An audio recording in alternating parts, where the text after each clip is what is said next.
Hey guys, how's it going? Is that a trick, Yoyo? Why isn't my yo-yo coming back up? Can you walk the dog? The Offsetyoyo Podcast. Hey guys, how's it going? So welcome to the second episode of the Offsetyoyo Podcast. I'm your host, Brandon Vu, two-time Australian national yo-yo champion and yo-yoing YouTuber, and today's guest is a really close friend of mine, and it is none other than Marcus Ko, world champion and multiple-time Singaporean national yo-yo champion. As most of you guys know, Marcus is probably best known for his 2011 World Yo-Yo Contest win.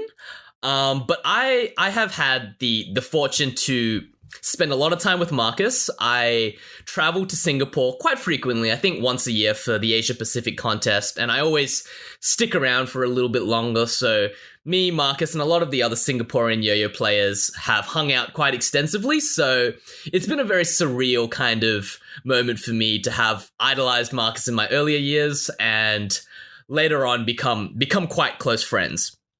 But this has been an awesome conversation. So Marcus, for those of you guys who don't know, started off as a yo-yoing competitor. He then worked his way up, and then ultimately became world champion. He's been sponsored by a multitude of really awesome companies. He was on Turning Point. He was also on Aldi, which is a huge toy brand.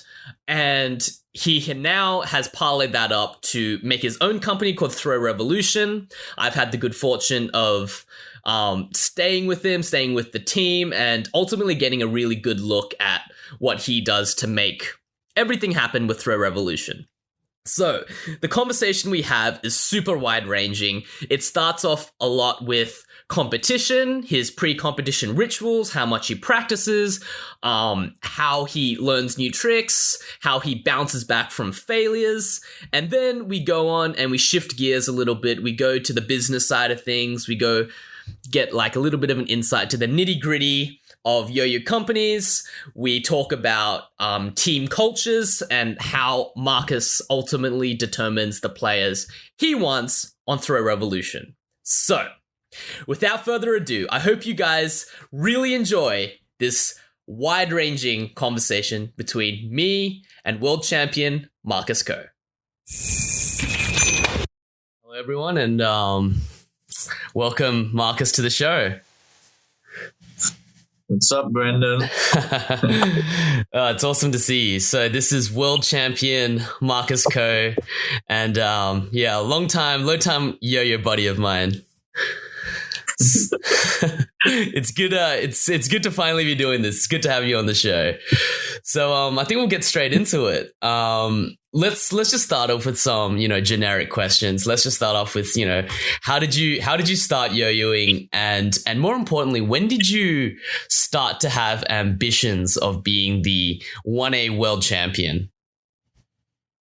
Okay, so I started yo-yoing in 2003 when I was 10 years old. Okay, yeah. So to be honest, I started wanting to become world champion when I first started yo-yo.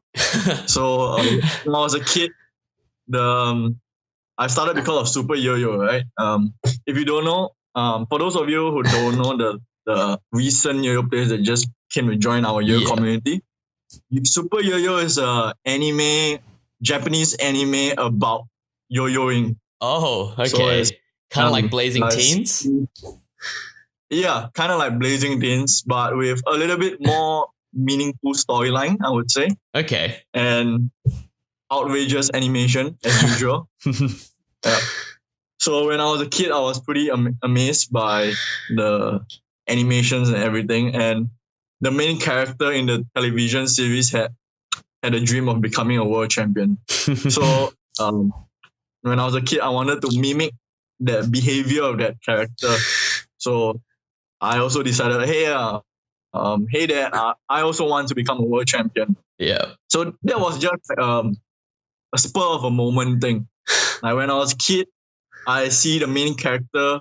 He's a role model to me. He wants to become a world champion. So I wanted to become a world champion. So that was like childish spur of a moment thing. Yeah. But when I got serious on becoming a world champion was when I felt that I became better. That was when I was more serious about my dream. Was there like a specific time, say like, you know, you won in 2011, but was it like 2007 that you're like, oh, maybe I could really win this, or 2000? Like, was there a specific moment where you're like, oh shit, like I could actually win this? Okay. The fine thing is, the specific moment where I decided I want to win this was not the time where I became good. Oh, okay. It's not because I realized, hey, I'm pretty good, I stand a chance of becoming world champion. It was during how do I put it? It was during five years into my Yoyo career. Like let's say 2003. I've been playing Yoyo for 5 years until 2008. 2007, 2000.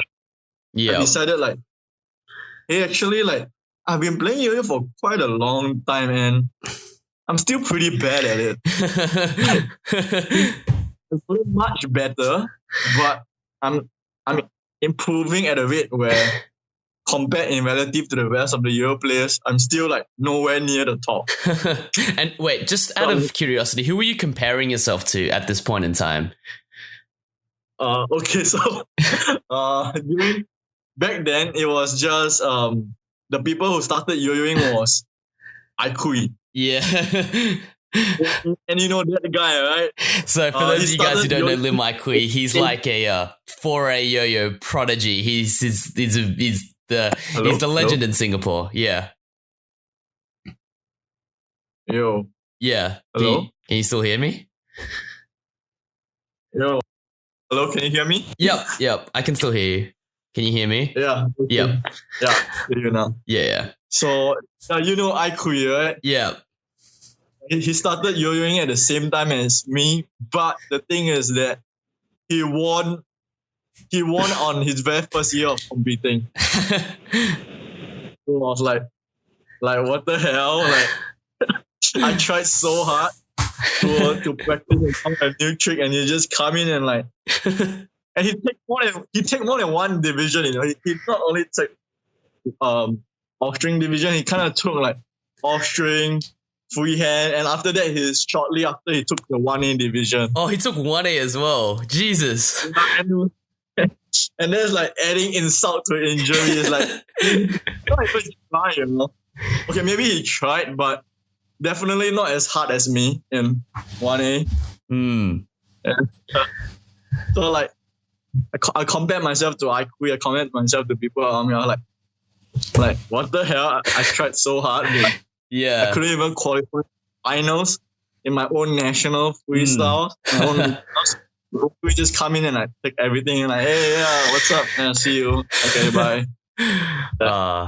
Man, that's really interesting in a sense because obviously, you know, at that point, like that would discourage a lot of players, and that would probably be more or less the end of their competitive go at yo-yoing. But that wasn't really the end for you. That was more the beginning, right? Yeah, that is how would I say? Yeah, how would I describe myself? I would say that I'm a super try hard person. I don't like losing. Yeah. So when I lose, right, I really I try not to complain about it. I just complain to myself. Like I just get mad at myself in my head, but I don't let my feelings get out of me, and I tell people like hey, oh shit, man, like I don't let that get to my head. But I always convert that negative energy and turn it to action, basically. Yeah. So I guess a kind of follow-up question that is like, you started yo-yoing and you were never the most talented yo-yo player. But you did eventually become the best in the world, and the best in the world at 1A as well. That's the most competitive division, the most competitive, arena. And you won at a time where it was very, very competitive. So how did you bridge the gap between talent And yeah, how did you basically overcome players that, you know, were probably like working pretty hard and more talented? And how did you eventually kind of overcome that? Yeah, okay. So I recognize the fact that, firstly, I have my flaws. Yep. Like everyone have flaws, but you need to recognize what are your flaws and actually work on them. So to me, my flaws in my personal experience, my flaws is that I learn tricks at a much slower pace compared to others. Mm-hmm. For example, if IQ were to learn ally hop, if someone were to learn ally hops, they would take like maybe 1 day to learn. I would about 2 or 3 days. Yeah. So generally, I take a longer time to learn than others, and I recognize that.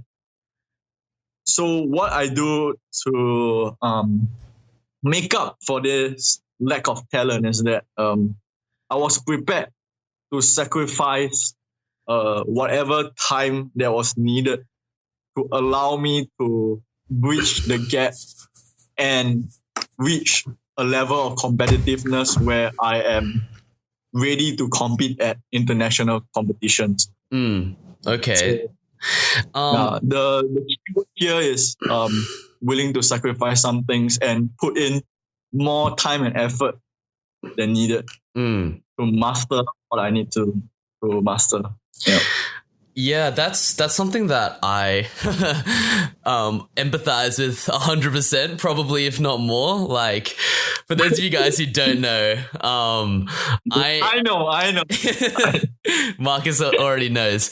Marcus says he's slow at learning tricks, and you know, compared to Aiku, he's probably pretty slow. But me compared to Marcus is like another ball game. Like, it would take me about like 6 or 7 hours. That'll like that most people will learn a trick. Really slow compared to me.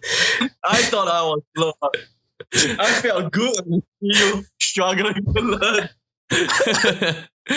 Yeah, so I guess something that you told me earlier on was that while you were trying to improve, you would consistently either make a trick a week or you would try to learn a trick a week. Yep. And that's was that something that you would say helped you bridge the talent gap? Okay, this is a really how do I say this? This is a really interesting question because it's a little bit difficult to explain how I'm able to create tricks a week. Learning tricks a week is possible. I would say most people can do that. Yeah. And even those who have less talent or those who cannot learn so fast, we are still able to learn it at a much slower pace. Yeah. But for the creating tricks, that period where I created tricks once a week, it's a little bit interesting because that was the time where I first went to the World Yoyo contest in 2007. Mm-hmm. So at that time I wasn't Singapore champion. Sorry, I went to the World Yoyo contest in 2008 when I was not the Singapore champion. So that time we spent our own money. I spent my father's money to go to the World Yoyo contest. Pretty expensive for Singaporeans to go there, so at least $3,000. That's about 2,500 USD to go to World, the flight alone. So I went to what the trigger event was. The event that triggered me most was the Warrior contest. We spent so much time and money to go to the Warrior contest, to compete at the Warrior contest, just to find out that I went to the US, paid $3,000, flew for more than 30 hours of flight. Yeah. Just to go on stage for 1 minute and qualify and go back to Singapore. You didn't qualify that year? I did not qualify. Yeah. that was when I realized how far my skill level was compared to the rest of the world. And like, I mean, I already realized that my skill level I was not good enough, but going to worlds and facing the harsh reality itself, made me like realize it even more. It was even more when I went to worlds and the reality was right in front of me. I mean, the results shit was right in front of me. Like, I got 26. That was like far off from the cutoff point. Okay. Yeah, that's something that I have experience with as well. I think the only time I competed in Worlds was in Japan, and I was like 47th in semi-final, so I was a long way off. And it's a humbling experience because you're like, well, I mean, I'm kind of cool in my own country, but in the world stage, it's not very fun getting your ass kicked. Yeah, that's right. Okay, but then going on from there, so this was when you decided to learn or create a trick a week? Yes, because not only I realized that my skill level is far off than the rest of the people, but I felt really bad because I was wasting my dad's money. I was wasting his time, and I was wasting my time too. Like, I mean, my dad probably doesn't feel this way, but as his son, I feel bad because he's the one coming out with the money. So and I understand he's supporting me, but I still feel really bad. So I told myself, like, okay, this is the period where I need to stop spending my dad's money and try to get good, and if possible, get a sponsor. Sure. Yeah. And that is the period where I got really, really mad at myself, but that is the kind of like the trigger event that forced me to create one new trick every week. Yeah. Okay. Yeah. So the funny thing is, I created those tricks back on the plane home from USA to Singapore. So we had like 30 hours of flight. I was like, on those 30 hours, I didn't watch any movies on the plane. I just I took my yo-yo, my date, I just let it, I just throw a date sleeper. Yeah. Not spinning, the yoyo's not spinning. So I just try to create some new mounts or new tricks on the seat and just that's kind of fall into place. Is that and did that create any of the distinctive combos that you used to win later on? Because, you know, when you won, you had like a very intimidating set of like tech tricks and suicides that were very, very ahead of their time. They were very difficult to copy because they were very difficult. So like, was there a famous combo of yours that came out of that, or was this kind of just the beginning? Yes, to be honest, some of my tricks that I use today is a result of the anger or the trigger event that I had in the airplane. So yeah, some of the tricks that I created in an airplane, I still use it now. Okay. Yeah, interesting. All right. So that's interesting.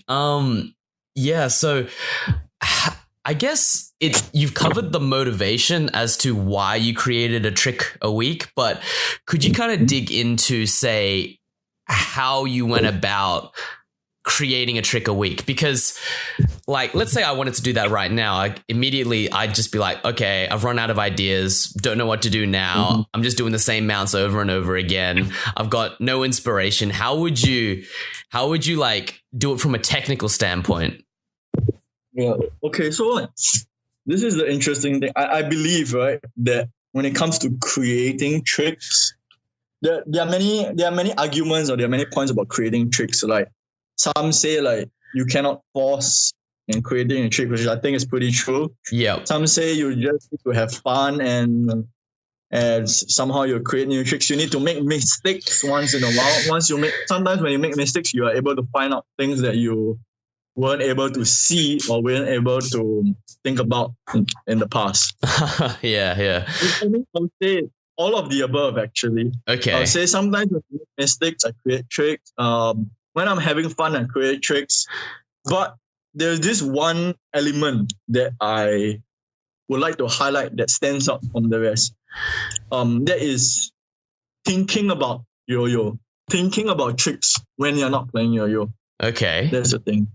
So like when I was in a plane, I'm not doing anything. I'm thinking about tricks. That is the period where you can create the most tricks, I would say. Okay. And other motivation factors come into play, like if you really want to win worlds, or if you have been working on a trick but you seem to make a stumbling block. When you are calm and you're thinking about it, when you're really bored and you're just basically you're in your zone just thinking about your trick, that is the period where I would say you create the most trick. Okay. For me, is there a particular time of day or a particular area when you tend to think of your best tricks, or when you tend to make more tricks than usual? I wouldn't say it's a particular time or day, but I would say it's your particular mood, how you're feeling that day, and your particular motivation. Okay. So like, let's say if I'm eating something, I wouldn't think about yo-yo because my motivation is in front of me is I'm hungry and eating food. But back then when I was like on the flight back to Singapore, my motivation was just yo-yo. I had no other distractions beside me, and my mood was pretty angry. My mood was just about yo-yo. It seems like anger motivates you to do a lot well in yo-yoing as well. I wouldn't say anger. I would say frustration. I would say. Yep. Yeah. Frustration and and of course, I would say like there's a balance to everything. Too much of everything is not good. So like too much of frustration or anger is not good. But the right amount of like frustration is what was needed to push me to the edge and get me started on creating new tricks. Yeah. Okay, that's interesting. Because if you are too angry or too frustrated, you will start like blaming yourself and saying like, "Oh, I'm not good. I'm not good enough," and that will send you on a downward spiral. And that's actually not healthy for you. I would say. Okay, so you've decided to consistently start creating a trick a week, but you know, like it's still a long way. Like I can just imagine it right now. Let's say I just completely tanked worlds. I'm on the plane. I'm trying to make new tricks. And I guess you're on the right track now, but that's still a long way away from being a world champion in 1A. How did that evolve to get to the point where like you were like one of the best in the world or the best in the world? So one important factor is our local Yoyo community was pretty active. Yep. So when I had created a new trick during that time period, right? Small mini competition was still happening. So I would say the community actually had a part to keep my motivation constant, keep me interested in my yo-yoing career, and allows me to test myself and see where I have improved so far. That's interesting. Shortly after my failure after the world contest, about 1 month later, there is a small regional competition. So I was able to test out the new tricks and was able to get first place. Interestingly, I think that was my first time getting first place after coming back from Worlds. My very first win ever. That's interesting because this isn't true of all countries, but especially most countries, we don't have a whole lot of yo-yo competitions. So, you know, let's say Australian Nationals, there's only one competition. So you bomb that one and then you just have to wait till next time. You don't have that constant feedback loop, right? So that's really important that you mentioned that, there was a competition the month after, and then I had a chance to test what I created. Yeah, that's true. I think the local community is pretty essential or pretty important to part of my success. Because here in Singapore, the people that are running the yoyoing scene are really passionate yo-yo players. Like I'm sure we talked about this at AP. I told you, right? Like people running the yo-yo scene, they're just giving unconditional love to the yo-yo community. 100%. Yeah. Lose money and like bleed financially, but they still try their best to come out with whatever they have and try and sustain with the yo community. So I guess the next question I have is, how long did you keep up this making a trick a week routine? Was this something that you kept up until 2010, or was this something that you slowly discarded and you got your set of really competitive tricks and then you started focusing on practicing those instead of making new ones? Of course, during that time was 2008. Yep. So I still had I won one in 2011, so I still had like 3 years of improvement. Exactly, yeah. That's what I'm trying to like pin out.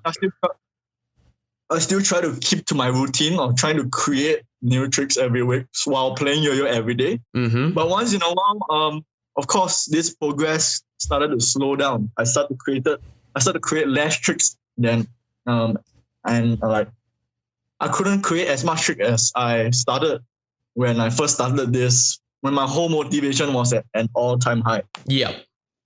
But I recognize that fact. I recognize the fact that there is a stumbling block at every point of the way.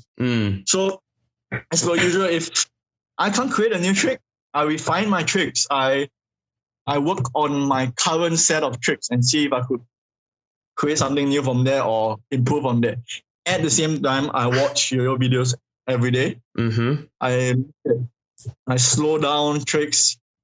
When it comes to yo-yo competition, whatever competition, Japan nationals, US nationals, I watch everyone from the first place to the last place. Okay. Yeah.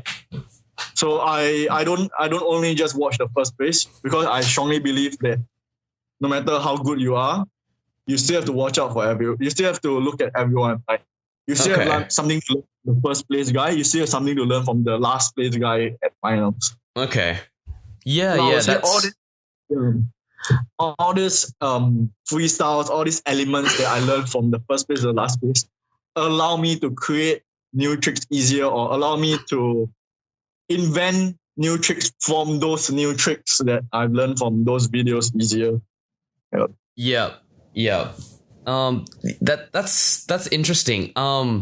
If like, let's say we had like a pie chart of your yo-yoing practice time, and I know you don't have like, well, I don't believe you have the exact numbers, but if you could say like how much of that pie would be allocated to say building tricks, how many of those would just be practicing tricks you already know, and how many of those would be like watching yo-yo tricks and looking at other people's in competition? Would it be like 60% practice and then 20% making tricks and the rest is watching, or is it like, how would that be split up?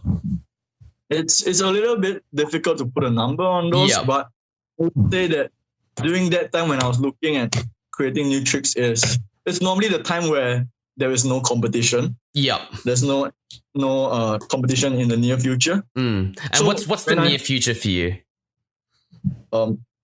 It was right after the competition, and I was still looking at new tricks. So there's definitely no competition for the next 2 months or something like that. So that was where I created new tricks, and you cannot really put a number to it, because when you're in the zone, when you're starting to experiment with these new tricks, there is no systematic approach to hey, I need to dedicate this amount of time to creating new tricks. Like, this is where your creative juices get flowing, right? This amount. So that is where I just start and I stop when I feel like it. Basically. Okay. So there's no time frame. I would say like I spend most of my time like trying to find out the construction of my tricks during that period. So I would say it's the quality. Back to what I said previously, is the quality and the amount of motivation and inspiration you have. Yeah. So let's say like, you know, right after the competition, and you're playing with your yo-yo, is this mostly time spent trying to make, like, do you have the goal of I'm trying to look for a new mount, I'm trying to look for a new trick, or is it I'm just drilling through some old combos because I want to refine these? Yeah, that's the thing. I do both, but the motivation starts to really come in when I find something new. Like, hey, actually, I could put a new element into this trick, or actually, I could do this trick in a different way. Yeah. So when I'm able to unintentionally or somehow find something new, that is where the focus is in. Because as we all know, if you are to do your combos again and again, it's a body memory thing. Yeah. It's something we expect. It's part of our natural memory. But when we are able to find out like we could do things differently, that is where the more focus comes in, and that's where there's our flow of daily routine, and the focus starts to come in, and that's where our creative juices start to come in and find out like, hey, actually I could do this trick in a different way. Yeah. Okay, so I guess this is more of a side question, but when around about the time you started to like rise to power, I guess, Singapore, at least in my eyes, and I was a huge fan of all the Singaporean players even before I ever went to Singapore. So Christopher Chia, Daryl Mitchell, this was really kind of not just the peak for you, but the peak for all three of you. And like, how did like having those guys around you kind of propel you forward, I guess? Did that help, or did it hurt, or like what role did they kind of play in your whole development as world champion? Yeah, I would say it helped to a great deal, to be honest, because like I said, right, in the past, on my road to improvement, I look at Japan nationals, US nationals. So most of my, I would say, combos, not tricks. Yep. My competitive combos came from the Japanese freestyles. Yep. So it was not really innovating. It was more of trying to make what's already there even better. Like for example, failing combos or whatever that it was in the meta during that year. Yeah. Whatever that was in that year. But the time when Singapore became good, Singapore started becoming the innovators. We started changing the trend. We are the trends who made the new tricks trendy yet again. So that was the time where the creative juices really came in and allowed me to create completely new stuffs again. Yeah, because it was interesting, like, you know, Christopher Chia had the inverted stuff, and you had a few inverted tricks as well. And like, I feel as if you guys really made that as well. And then obviously the horizontals, and then the behind the back horizontals. I guess a question for you was that, like, how'd you come up with the idea of that super long behind the back combo? Where did that come from? Because behind the back tricks had been done for ages, right? But no one had ever done one extensively as you did. And you were like the first one to do it and first one to do it since. So where did that come from? That's a good question, because I completely can't even remember. I don't even remember how I created it. Yeah. But yeah, I think okay, let me try and remember if I remember this correctly.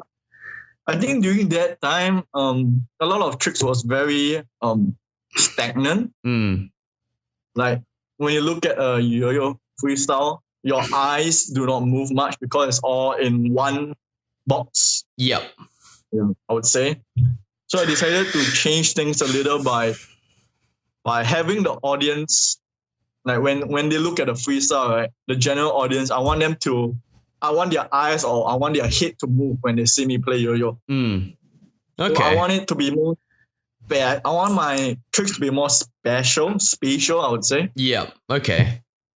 And so that was when I thought, hey, why not do behind the back? And I was pretty good at behind the back in the first place. Okay. Because of the way my body is or something, I would say. Yeah. I don't know. So I wanted to create a competitive behind the back trick. So I think that's how I created the trick, I guess. But I can't really remember exactly how I was able to create the trick. Yeah. All right. Well, okay. Let's take a bit of a step forward now. I had the good fortune of hanging out with you for a couple of years in AP now, and you're still quite in the competitive scene. And I was just asking, do you have a pre-yo-yo competition routine? Because I remember, Singapore, we went out and we got massages before your 1A final. So is there a structured way you get in the zone for yo-yo competitions, especially when you care about winning or the outcome? Yeah, a little bit. So what does that look like? Most people would say this is superstition, but I think it's superstition too. But I would love to. I still believe it, regardless of whether it works or not. Yeah. But to me, I like pampering myself, and I'm a strong believer of feeling good before you go up and do your big event and stuff. Sure. So in this case, my finals was the next day, and I'm a strong believer of making myself feel good. So I want to go for a massage, relax my body, because obviously the past few days I've been practicing. My body is gotten a little bit stiff. I want to pamper myself a bit. Go for massage, drink something. What would you drink? Good. Drink something good, eat something good. Eat my favorite food or whatever it is. Is there something specific you drink or something specific you eat? Nothing specific, but basically do whatever I feel like doing. Okay. If I want to eat McDonald's, I'll go eat McDonald's. If I want to drink Starbucks, I'll go drink Starbucks. Right. Basically, pamper myself a little bit more, I would say. Okay. And let's say this is day of the competition, and you've got like a 30-minute window before you're about to go on stage. Do you have like a pre-competition ritual that you do every time before a competition, or is it more or less just winging it? Not really. I just relax. Yeah. Relax, because 30 minutes before you don't wanna cram any more practice into your freestyle. Okay. Yeah, because I've already done my homework, right? It's the same as preparing for an exam. If you have already done your homework, you have studied long beforehand, you shouldn't need to do any last minute revision or practice. Yep. Same concept. Okay. So actually, this is a question I'd be curious in. How much do you practice on the actual day? Is it one or two freestyle run-throughs? I know there are a lot of players who just don't. I know there are players who definitely run through and cram a lot of their freestyle practice on the day, but what does that look like for you in an optimum space? I think it all depends on the player's personal preference. But what does that look like for you? For me, it's like I will still practice, but it'll be a lot more toned down compared to my normal routine of practice. So let's say if I would practice like 1 or 2 hours the past few days, on that day on the competition, I'll practice for maybe 30 minutes. Okay. And then I'm done. All right. Actually, this is kind of a question that's also kind of interesting to me. When you were, in the phase of like growth and like, man, I suck and I need to totally get better. How many hours of yo-yoing were you doing a day? Probably at least 2 hours, I would say. Okay, at least 2 a day? Yeah. And sometimes, let's say, I would say remember, back to what I was saying, it's not on the set amount of time that you dedicate your time to. Doesn't mean that, if I intentionally dedicate 1,000 hours of practice, I'll get good. No, it doesn't work this way. It all depends on your motivation. It all depends on your quality, not the quality of the time spent playing yo-yo, not the quantity of time spent playing yo-yo. Okay? So it's quantity of time to a certain extent, but more importantly is the quality of time. So sometimes once in a while, before I sleep, I suddenly think of one very interesting concept. I'll just wake up and yeah, it's not on the amount of time. I do spend a lot of time. Yeah. But the times where I spend playing yo-yo it counts. Yeah. Basically, that's where motivation is at the all-time highest. If I were to spend time playing yo-yo and my motivation is at all-time low, I'll probably not create any new tricks and I'll probably not enjoy playing yo-yo during that time. Okay. So, yeah. Is there a specific way you can deliberately increase your motivation or increase your energy to make sure that, like, let's say you only have like half an hour to practice. Is there a way that you would increase your energy, increase your motivation so that, what I'm trying to ask is there any way that you can boost the quality of your yo-yoing time? The only way you could, I would say, open inverted comma, deliberately boost your motivation is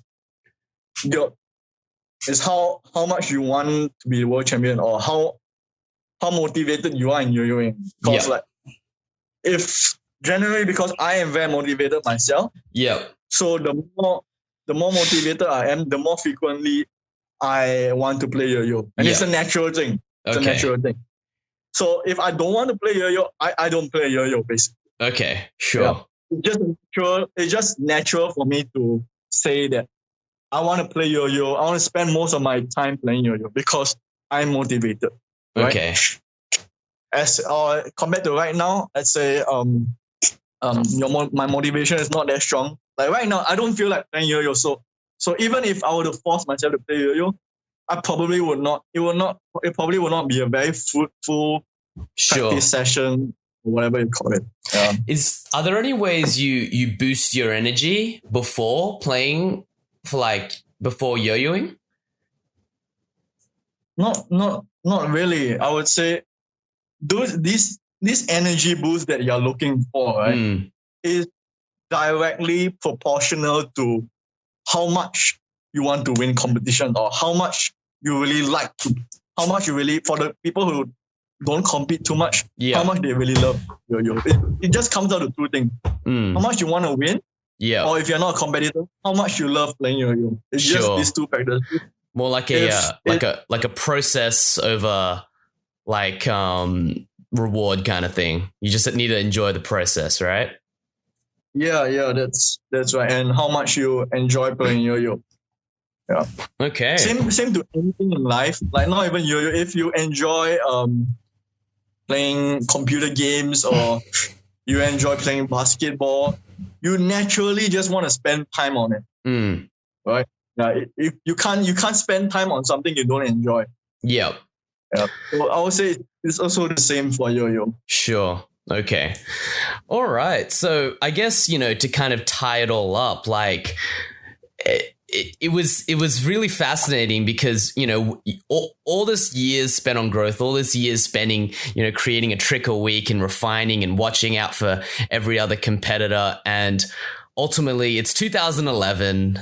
You get up on stage and, if you were to just watching it, and I remember that in 2011, I was watching the freestyle on the live stream, it looks like you seriously tanked that freestyle. How did you keep on playing when you knew everything was falling apart in the 2011 freestyle? Actually, I was pretty... in my mind, I thought I lost the competition already, but I mean, I didn't expect to win either, but a freestyle is a freestyle. Yeah, you need to have showmanship no matter what. During that time, there was no such rule on showmanship, but whatever it is, whatever performance you do, you still need to have showmanship, I believe. Yeah. And a freestyle is never over until it is over. Yeah. So I know I make mistakes, but I just move on, You just have to complete the freestyle. Because that's the only thing you can do. That is to not give up. Just not give up yourself. Even though you're not going to win, you still do your best, right? Yeah. That's what everyone tries to do. Even even let's say I wasn't a world champion during that period, or anybody who screws up for that matter, they still try their best to do their tricks, to complete their freestyle. So yeah, I would say like I think I did a pretty good job completing my freestyle despite those mistakes, because I can say that I did not make any more further mistakes other than the two major mistakes. It was interesting because I rewatched it, and on face value it looks like absolutely terrible because you're changing out yo-yos every like couple of minutes, but if you really look at it, there aren't a lot of small misses within the tricks themselves. And to be honest, I completed the routine the way my freestyle was supposed to be. I did every trick that was in the 3 minutes. Basically. Sure. Okay. All right. And I guess, to kind of like tie it all up, what did it, you're on stage. What did it feel like when you finally won the World Yo-Yo Contest after all those years of practice and all those years of being second best or being not good enough? Like what did that feel like to finally come out on top? I mean, man, like I didn't expect to win at all, man. Actually, like I was on stage, I was like, can we get this over and done with already? I don't want to be on stage anymore. Like I'm a disgrace to myself. I'm a disgrace to Singapore. Like I want to get this over and done with. But when they announced second was Sebastian Block, I thought the winner was either Paul Kerber. Either Paul Kerber or Vincent Kimmett, because their freestyle were really, really clean. Yeah. So I'm ready to lose, man. I went up on stage ready to lose. I personally thought Hiroyuki Suzuki would win that year, but go on. Yes. So basically, I thought Jensen or Paul Kerber was about to win, and I was ready to lose. But when they announced my name, I was very, very, very, very shocked. So, if you were watching a live stream, you could literally see my face turning red. In that one, and basically it's surreal. Like how do I put it? It's basically I dream of becoming a world champion every day. Like before becoming world champion, and it's like getting rejected by the girl you love every year. To me, my love was Yoyo. Yeah. So in this case, my number one priority or my number one love in my life was Yoyo. So it's like having the love of your life saying no to you. You're not good enough every year. But at the end of the day, when you finally put in all the work, it finally means something, Yeah. My case was after I put in 8 years of Yoyo practice, trying to nurture and be my best for whatever I love, for the thing I love, and to hear the Yoyo competition, in this case, to hear the love of your life saying, yes, I've accepted you. Yes, you are the world champion. It just means a lot. Yeah. Man, I'm getting goosebumps just thinking about it, like, because it was such a journey you've been on, right? Yeah, it is a journey. It is. All right, but all right. So I think I kind of want to switch gears here. So that was a lot of the past, I guess, and that's a lot of what you were. I mean, I feel as if when I first met you, that was kind of the impression I had. But you've been doing a lot since 2011. So I think let's go into kind of the throw revolution side of things. So for those of you guys who don't know, Marcus is the owner of Throw Revolution, a Singaporean yo-yo company. And are you currently working right now? No, I'm still doing Throw Revolution full time. Sure. Okay. So what is it like operating a yo-yo company full time? What does that look like? Not fun at all, actually. I think everybody knows, like, when you put dollars and cents into your passion, Yep. it doesn't really become a passion. Mm.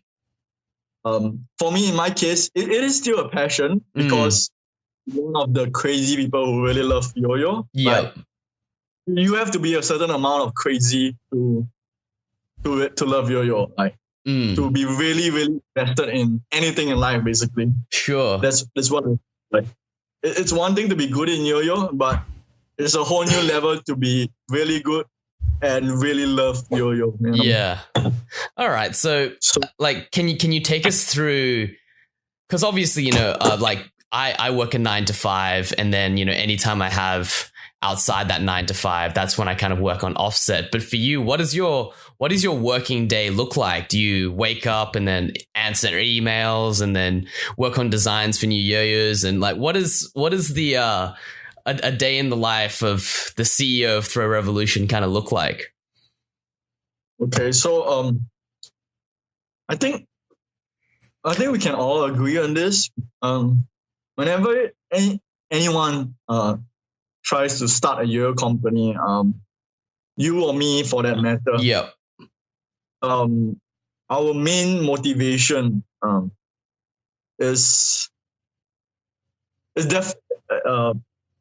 our main motivation is definitely not to make money. I mean, that is important, but when it comes to making money, we are better off working a normal job, right? Exactly. Yeah. Other things. Yep. That is, yeah. But our top priority is to improve the experience of the yo-yo community and try to expand the yo-yo community, get more new players to join our yo-yo community, because that is what keeps the yo-yo community alive. Yep. It's not, money is not what keeps our yo-yo I mean, it is, but the main thing is new players and motivated players are the one that keeps the community alive, because that in turns translate to new tricks. Yeah. New tricks translate to showing them on Instagram. Yeah. Showing them on Instagram translate to the audience like me and you. Yeah. So like, wow, that trick is nice. And that in turn translates to inspiration, and it all goes one huge cycle again. Yeah. Passion, inspiration, new translate to new players translate to it goes one full circle. Sure. So if all this comes into place, that means more new players, that means more new tricks. Yeah. Okay. So and that is when we are able to nail that down, which I would say like that's what we are trying to do every time. Yeah. When we are able to nail it down, that's where the money comes in. Yeah. Absolutely. If your focus is on the money, then that doesn't come into play. Yeah. 100%. So, you know, what do your day-to-day activities kind of look like surrounding, you know, Throw Revolution? Okay, so most of the time I will spend my day preparing my parcels to the post office. Yeah. Sending my yo-yos to the post office. Are you personally shipping them yourself? Yeah. I ship them myself. Okay. Shipping them myself. Oh, wow. So it's just you packaging and shipping them? Yes, and I have my mother helping me once in a while. Yeah. That's kind of the setup we have at Offset as well. I think you know it too, right? Like, it's a little bit of effort to make sure, like preparing all the packages. Yeah. Because we want to make sure our package is safely taped up, safely sealed up, to make sure like no water can go through seep through the holes in the packages and stuff like this. It's it's an unglamorous part, but it's a very important part of the whole yo-yo contest experience. I mean, yo-yo company experience. Yeah, and sometimes when we store our yo-yos, I don't know about Australia, but when I store my yo-yos in Singapore, it's a little bit more humid. So my yo-yo out, I want to make sure the bearing is still well lubricated. Yeah. Because it always happens like when your bearings travel over the air to the other country, the air is very dry. Yeah. And it's always we always have this customer feedback. Like, even as a customer myself, when I buy a new yo, sometimes I find like, hey, the bearings are a little bit dried up. Yeah. But that's where I realized like it's actually not really the yo-yo company's fault, but sometimes if you never seal it up properly, if you never do whatever is necessary, when your yo-yo travels over the air, your bearing gets dried up pretty fast. Yeah. So that comes into factor too, because as a consumer and a business owner myself, I want to make sure the yo-yos that I'm selling to customers are in top condition. So I want to test the yo bearings are well lubricated. So that is where I will I'll put on my glove, I'll throw the yo-yo one time and see if the bearing is well lubricated.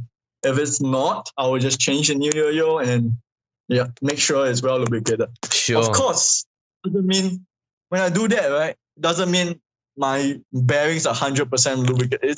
There's still one chance that my yo-yo bearings could get faulty. But I guess that is why we try our best to make sure our yo-yos are in top condition for our customers. Yeah. Okay.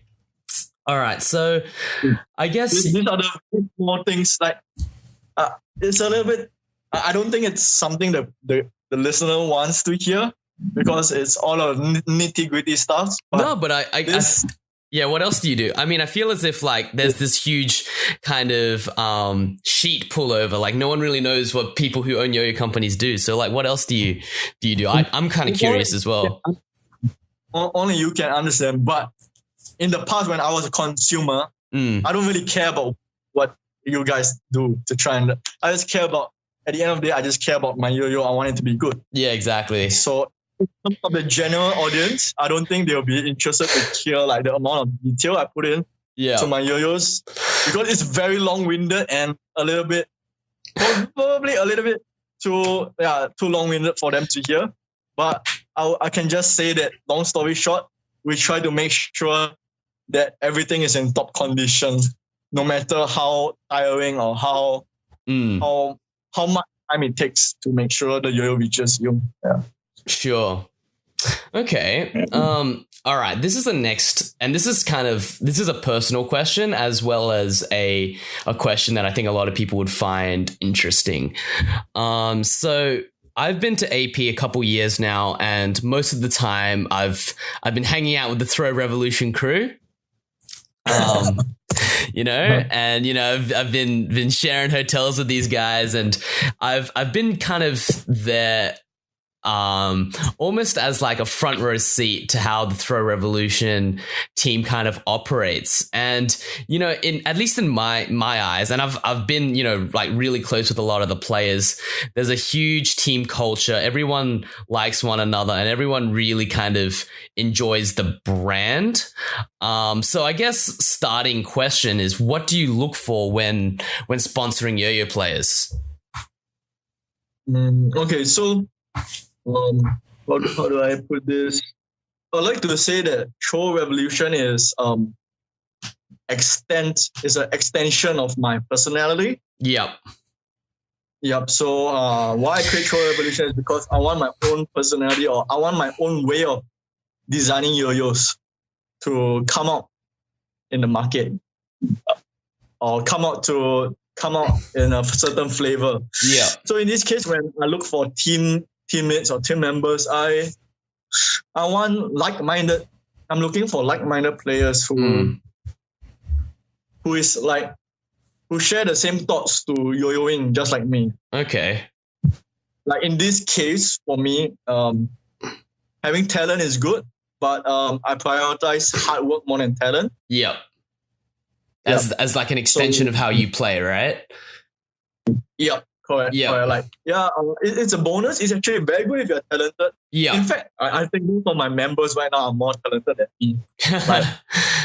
Like what the hell? You see, like, we have like 2 double champions in my team. Yeah. Hulok and Miggy. Yeah, but I would say they are equally as hardworking. Yeah. Yeah. So I like to look for like-minded players who are hardworking. It so happens that they happen to be talented at the same time. Yeah. So that is a bonus. But I still place hardworking as the top priority. Like in the past, let's see, like one of my ex-members, I would say Connor Seals. Yeah, you can see that he is really dedicated or focused or hardworking in the things that he does. Yeah, 100%. That's undeniable. Nobody can take that away from you. You can just see it. When you see a player perform on stage, you can unconsciously see how much dedication or how much time he puts towards what they are doing. Yeah. So when I look at Connor Seals, like Yoyo, I could see like he really puts in a lot of dedicated hours to make sure his combos is really refined and stuff like this. Yeah. So that is so when I see that in a player, I kind of see like a similar reflection of myself in them. Because I was equally as hungry as them in the past. Okay. We all Yoyo players want the same thing. We all want to win, and we all want to try our best. Be our best to win. Yeah. We want to try and win our best. And if we want to lose at our best too. That's what I strongly all of us collectively agreed on. So I try to look for basically hardworking people. There are many hardworking players or they are not on the team for now, I would say. Like, for example, the Japanese players, Tomoki Oyama. I don't know if you heard of him. Okay. No, he is one of the people on Instagram that actively posts a trick circle using Throw Evolution Yoyo. Okay. So although he's not on the team, I still try to give him attention where he deserves. Like where I think he has a good tricks. Okay. When he has good tricks, I'll try to comment. I'll try to like on it. I fully understand that sometimes these people wants to be on the team. I fully understand that. But I also fully understand that they are not there yet. Okay. But I want to give them the attention that they deserve. Okay. And hopefully in the future, I also want the best for them to be as good as they can. And hopefully next time I will be in a position to say like, hey, your hard work has really shown. Yeah. Come team. One example of this is the Vietnam champion, Hulok. Yep. Yeah. Before he was on the team, he was actively using my yoyos for about almost 2 years, 1 to 2 years. Yeah. This is where I could see that his hard work really shines. And that's on the team. That's one perfect example. Hulok is one of them. Yeah. Okay. Yeah. As a side note, how do you everyone in the Throw Revolution team, or basically the ones I've met, Miggy, Locke, even Suijin, even Ryota Komatsu, they're very actively posting on social media. How do you keep a team of yo-yo players engaged? Do you have like a Throw Revolution messenger that you kind of like check into every now and then? Do you have like a Facebook group that you kind of pop into? Do you message them directly every now and then? Like, how do you keep them all engaged? I would say it's not because of me that they are so good or so engaged in yo-yo. I would say 90% is, maybe 95% is all on their own interest, own motivation in the sport. Okay. Like what I said before, right? I want to get like-minded players to the team. So people who are in the same team with me generally shares the same passion as I have in yo-yo. Okay. Generally shares the same amount of competitiveness, or the same amount of creative juices. So naturally, these are the people who love to play yo-yo.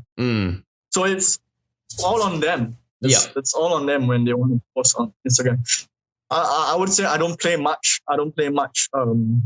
role in trying to make them better. Yeah. But I would like to believe that I play a small factor to their motivation. Like, for example, sharing prototypes or sharing pictures or prototypes with them early before, well ahead of the release date, get them excited about some new yo-yos. Yeah. Other than that, I also tell them if they need any competition advice, I'm here for them. Just let them know I'm here for them. I don't like go out of my way to make sure that they're good, but I just let them know that if you need me, I'm here. And if you need any new yo-yos, just come to me. Let me know how I can help. So that's pretty much what I do for them. That's all. It's not a lot. Probably that's the most I could do, and probably the bare minimum I could do. I would say most of it still rests on them. It's because they themselves, they are motivated to play yo-yo. So I would say most of their successes or most of their achievements are because of them, not because of me, I would say. Yeah. It's interesting because even going beyond the scope of yo-yoing, I feel as if you have like a very deep kind of friendship with each of the people who are on Throw Revolution. So do you kind of like check up on them every now and then and be like, hey, what's up? How's it been going? Or is it kind of just like, here's the prototype. Hope you have fun. Like, how do you keep such a close relationship with most of your Throw Revolution players? I think the keyword here is like we don't have to try. Like you don't have to. If you have to try to keep the relationship going, it is not real. It is not authentic anymore. So I would say it's just we are on the same frequency. The members that are on my team have the same frequency as me. Have the same motivation or have the same perspective I have towards yo-yoing or in life in general. As long as you have the same frequency, you're on the same wavelength with anybody you meet, you just you just click instantly. Okay. Not only in yo-yo, but in general life as well. So in this case, for the yo-yo community, we just have the same frequency, same wavelength. We're just people who love playing yo-yo, and we share the same competitiveness or same passion for yo-yo. So that's where we generally click. And that's how our relationship prosper, because we don't really have to try and keep the sponsor. I don't really have to try and keep the sponsor member relationship. We just enjoy playing yo-yo, and they enjoy using my yo-yos too. So okay, sure. It takes two hands to clap. So it's a I would say natural relationship. Okay. Yeah. That's good to know. Obviously, you do quite frequent trips to the Philippines, and we've both traveled to Vietnam together, so that's also really cool. Does and it's interesting because you're a Singaporean based yo-yo company. But as far as I know, there weren't a whole lot of Singaporean players on Throw Revolution. So does physically traveling and meeting your players, periodically for their competition, does that strengthen the bond you guys have together with one another? Yeah, I would say yes, because it keeps them motivated too, because that is a period where I think I would say your competition are not so frequent, I would say. So when I do yo-yo events there, when I do yo-yo competitions there, that is what reignites the passion in yo-yo. Because I would say generally the yo-yo community is not as crazy as me. Like if you want to find another person like me, like Marcus Cole, or if you want to find another person like Tahir Iqbal, or find another person like Miggy Hizon, it's difficult, because most of us enjoy yo-yo just because we enjoy yo-yo. We don't want to. Yo-yoing is for some of us in the yo-yo community, yo-yoing is just a hobby. So we get inspired at different times. So when we have yo-yo competitions like this, True Evolution generally reignites the passion of the yo-yo community. community in that area, I would say. Okay. Yeah.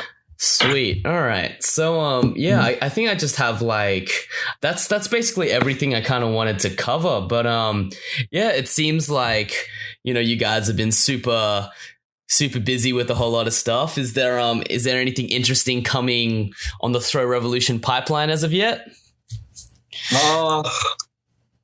We have some interest. Yeah, I'm doing quite a lot of interesting things, but one of my main project is not towards the existing Yoyo community. One of my, I can't say it now because I don't even know if it will be successful, because my main project right now is trying to get more new players to join the Yoyo community, which is a big challenge for, I would say, everyone nowadays. Yeah, even to the companies. Yeah. Okay. So other than that, we still have our main stuff. Like we are coming out with, I could tell you, we are coming out with some new Yoyos this June. Yeah. Okay, and just timing the release for AP. Yeah, gearing up for AP. But my main project is outside of the Yoyo community right now. Sure. Okay. So if anyone's listening to this and they want to find more about you, if they don't know you already, what social media channels are you on? You're on... You can find me on Instagram, on Facebook, Throw Evolution. Yep. Or you can follow my personal Instagram, Marcus Cole. Yeah. If you want to see my team members playing Yoyo, Huijin, Ryota Komatsu, then follow Throw Evolution. They have really good tricks, I would say. Yeah. Everyone in Throw Revolution's a very passionate Yoyo player. Yeah, man. Like, do you see all their tricks? Man, I think they're better than me right now in terms of tricks. Actually, a question I have for you right now is obviously you've won worlds, and you've been Singaporean national champion 6 times now, or is it? Actually, I don't know. Yeah, something crazy like that. 6 to 7 times, I think. Yeah. Yeah. What does your practice routine look like today, in comparison to say what it looks like leading up to Worlds 20? Right now I don't practice much actually. Yeah. Yeah. I only practice maybe, but I still have when it comes to competitions I care about. Yeah. I still take at least 2 months of preparation before the competition. Okay. To prepare something nice for the competition. Yeah. All right, but it's not as crazy as last time. It's not as crazy as last time, but I still take time to prepare for competitions. Sure. Yeah. So, I guess we'll see you in AP. And are you looking to take out the title again, or take it out for the first time? We'll see. We'll see. I'm not too sure yet. Yeah. Yeah. But I guess we'll see, right? Well, anyway, thank you so much for agreeing to be on the show, and it was a really insightful conversation. A lot of stuff I knew, and a lot of stuff we kind of attacked on a different angle to kind of really dig deep on it. But awesome conversation, and really, really enjoyed having it. Yeah, of course, anytime, man. And you should come to Singapore sometime soon, even if it's not AP. You just come to Singapore to visit me and your friends and your stuff, 100%. All right. Cheers, Marcus. So hope you guys enjoyed that. I definitely did. I learned a lot from that. And even though I asked a lot of questions that I knew the answer to, it was still very insightful to kind of hear it again more in depth, and hopefully to share it with all of you. One other thing that I want to add, that Marcus and I talked a little bit after the podcast formally stopped, and something that was very valuable to me. This is a point that I'm still thinking about to this day, is that I told him that I was very motivated to win ANYC 2018. And Marcus has been a mentor of mine, so I send him freestyles every now and then. And with my ANYC routine, I send it to him a little bit later, so he didn't want to say anything that would derail me. But one thing he said was, you looked very uncomfortable when you were doing this freestyle. And part of the reason was because I was actively monitoring how much I was missing. And so I was getting my my girlfriend at the time to negative click every single time I missed a string hit and record it in her little book. And I thought that was a very prudent way to go about it. But what that did was it altered my mindset from I need to land this trick to I need to not miss this trick. And it made me very, very nervous. So Marcus's advice would be like, man, just relax. Like he told me, he was like, I've seen some of your competitions when you were in China. You looked so relaxed. You looked so chilled out. And that is the mentality you need going into a contest, because that is what is going to make you ultimately hit cleaner. And that was a huge insight for me. That's where the penny kind of dropped. And I was like, yes, data is important. Yes, tracking your progress is important. But if it's at the cost of your competitive mindset or your state of flow, it's not worth it. So that was a final nugget of information. But yeah, thought I'd share that with you guys. Other than that, how did I do? Did you guys enjoy my interview style? Did I talk too much in this one? Did I not ask any interesting questions? Is there anything you want clarification on from Marcus?